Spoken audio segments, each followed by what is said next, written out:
This mob has a secret mechanic that lets it spawn clones of itself. And this block can actually negate fall damage better than water. Here are 33 secret Minecraft myths that are real. It sounds like a lie to trick new players, but the myth that gold is the fastest material in the game is statistically true. Everyone thinks netherite is the king of efficiency, but the code tells a different story. Gold tools have a specific mining speed multiplier that is higher than diamond or netherite. If you are clearing out soft blocks like netherrack or moss, a gold pickaxe with efficiency 5 insta-vines blocks that netherite sometimes hesitates on. The downside? It breaks after 32 uses. It's the glass cannon of Minecraft tools. Fastest in the west, but useless for durability. We all know you shouldn't look at Endermen in the eyes. The myth is that if you keep staring, they physically cannot attack you.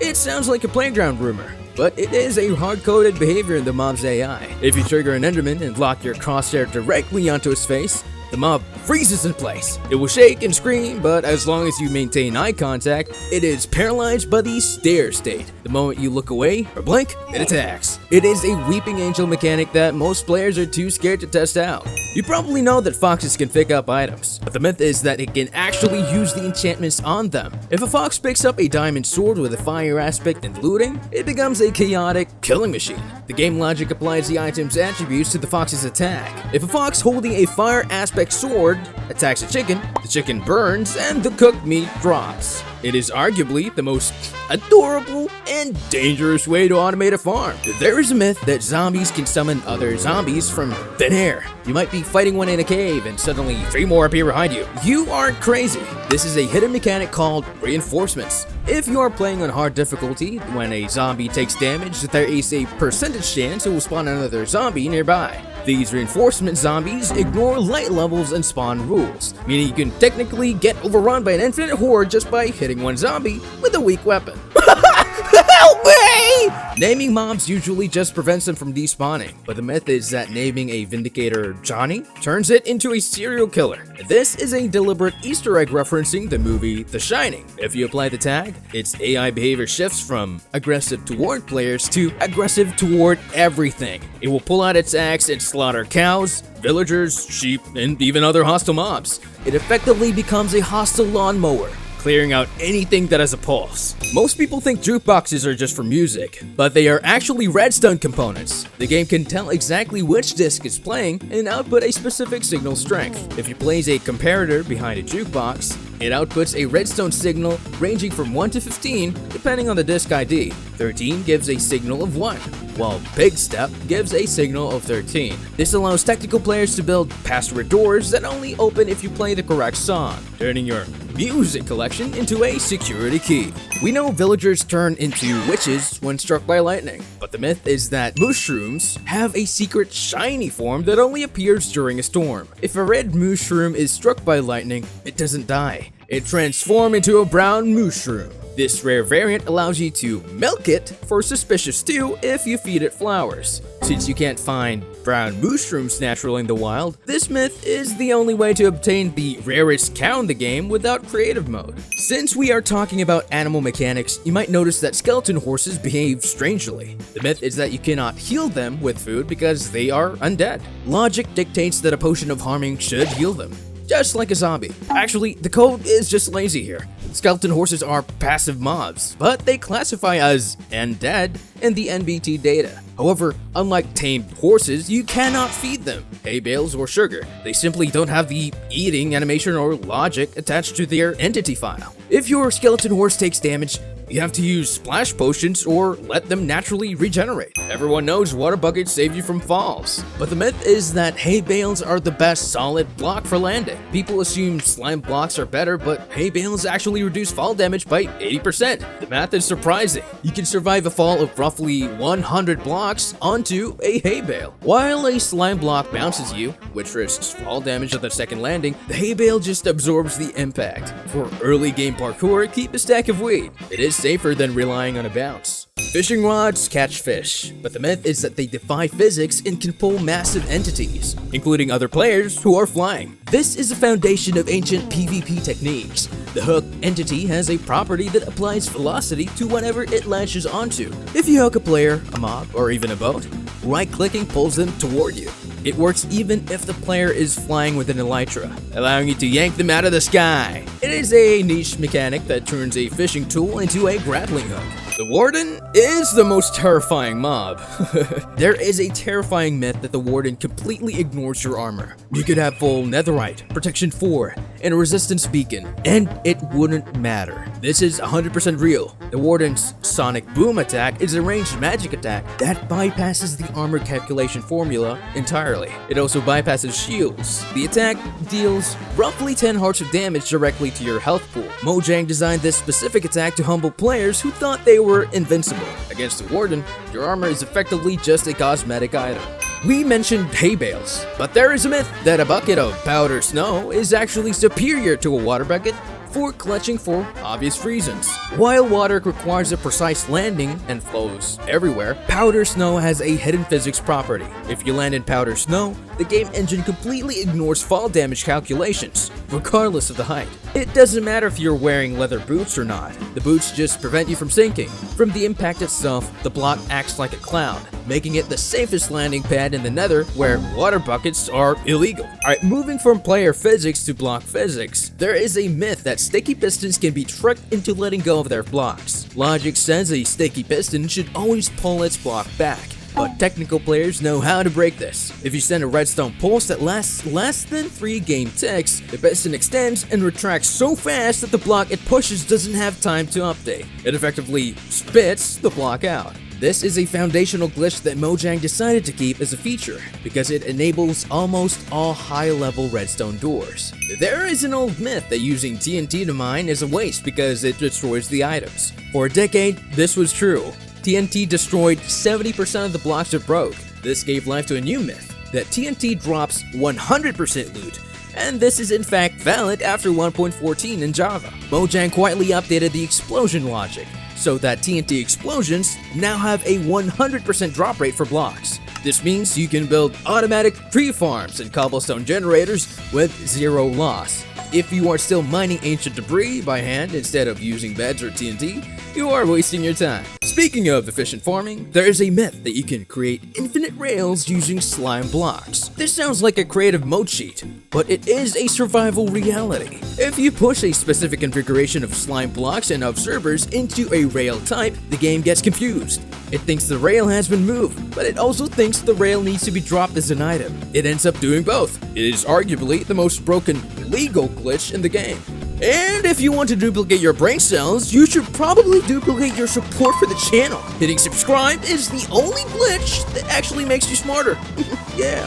Moving on to Mob AI, evokers are dangerous mini-bosses, but there is a myth that they have a secret hatred for the color blue. This is a very specific Easter egg referencing the game Age of Empires. If an evoker sees a blue sheep, it will cast a spell. It shouts Wololo and changes the sheep's wool color to red. It serves absolutely no tactical purpose, but it is a hilarious interaction programmed into one of the deadliest mobs in the game. Huh? What are you doing, idiot? I'm on your team! While evokers are grumpy, dolphins are playful. The myth says that dolphins will actually steal your items and play catch with them. This is often why your drops go missing in the ocean. If there is a floating item in the water, a dolphin will swim over it, hit it with its nose, and knock it into the air. They essentially turn your drop loot into a toy. Hey, give that back! Please! We know turtles drop scoots when they grow up, but there is a morbid myth that if a turtle gets struck by lightning, it turns into a wooden bowl. This sounds like a dark joke, but it is in the code.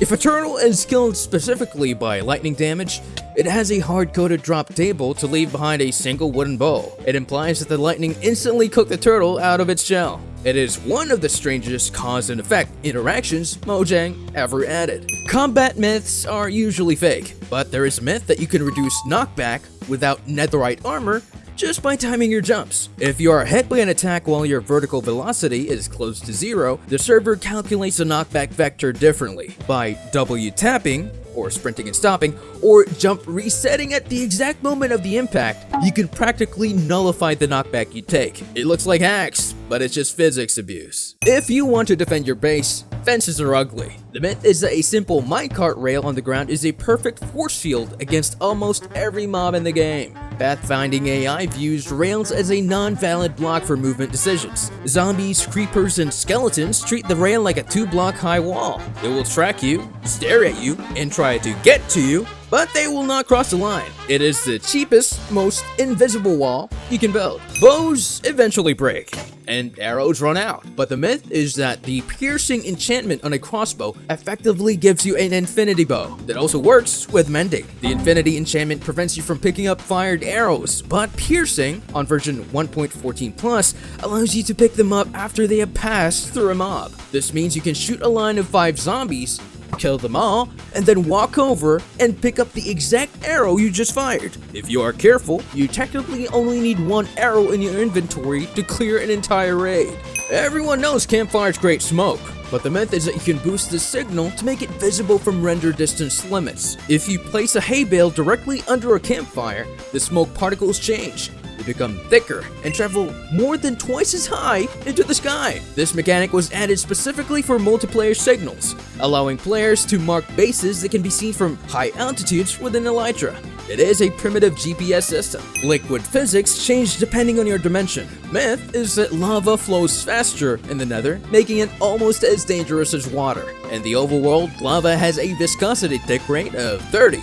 Meaning it is slow and sluggish, but as soon as you cross the dimension threshold, the game code changes that value to 10. This matches the flow speed of water. This is why nether mining is so terrifying. If you open a hole for lava, the lava doesn't slowly creep toward you, it rushes at you with the speed of a flood. Light levels are complicated, but there is a myth that daylight detectors can detect the time of day even if they are buried underground. Logic suggests that if you cover a solar panel, it stops working, but Minecraft logic is different. Daylight detectors check the skylight value of the chunk, not just the block directly above them. While solid blocks block light, if you place a daylight detector at bedrock level and cover it, it still detects the sun. Technical players use this to create wireless redstone clocks deep in their bunkers. Phantoms are annoying, and nobody likes fighting them, but there is a myth that you can get their unique drop, the Phantom Membrane, without ever swinging a sword. This is tied to the cat's morning gift, Loot Table.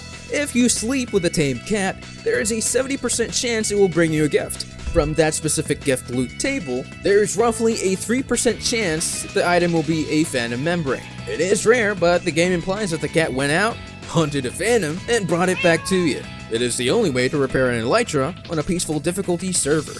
Snowballs are usually useless in combat. They deal 0 damage to zombies or players, but the myth is that the Ender Dragon, the massive boss of the game, is weak to them. Up until update 1.8.9, snowballs and eggs actually dealt 1 damage to them. The Ender Dragon is vulnerable to them due to the code of the game. A snowball deals 1 point of damage to the dragon. It isn't much, but it's technically infinite damage if you have a snow farm. You can beat the entire game using nothing but frozen water and good aim. Piglins are greedy, but they are the best dancers in the game. The myth is that if a piglin hunts a hoglin, it will sometimes start dancing. This looks like a mod or an animation glitch, but it is a rare idle state. There is roughly a 10% chance that after a successful hunt, a group of piglins will trigger the victory behavior. They bob their heads, wave their arms, and wiggle their ears. It is one of the few times a hostile mob shows emotion other than aggression. Assuming you aren't wearing gold, in which case they will stop dancing and start killing you.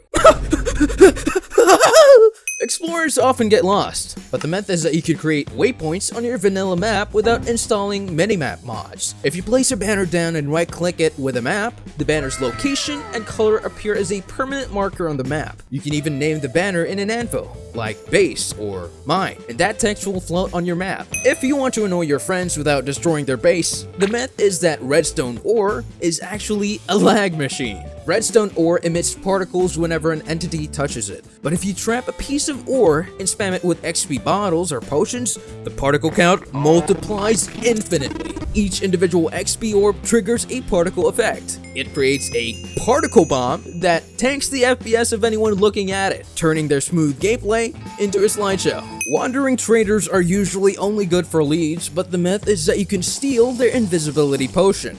Usually, they drink it at night to hide. When they die, they drop nothing. However, if you kill the trader while he is drinking the potion, the item is technically in his hand slot. This means there is an 8.5% chance he will drop the potion itself. It requires precise timing, but it is one of the ways to get invisibility without crafting them. Movement in Minecraft feels standard, but speedrunners know a myth called the 45-degree strafe. The myth is that looking straight is actually slower than looking sideways. The game calculates velocity on the X and Z axis independently. If you run straight, you move at maximum speed on one axis. But if you turn 45 degrees and hold forward and strafe, W plus A, the game adds the vectors together. You actually move slightly faster diagonally than you do in a straight line. It is a tiny optimization, but over thousands of blocks, it saves minutes. Unless you jump walk, then moving straight is way faster. For the final myth, we go back to the end.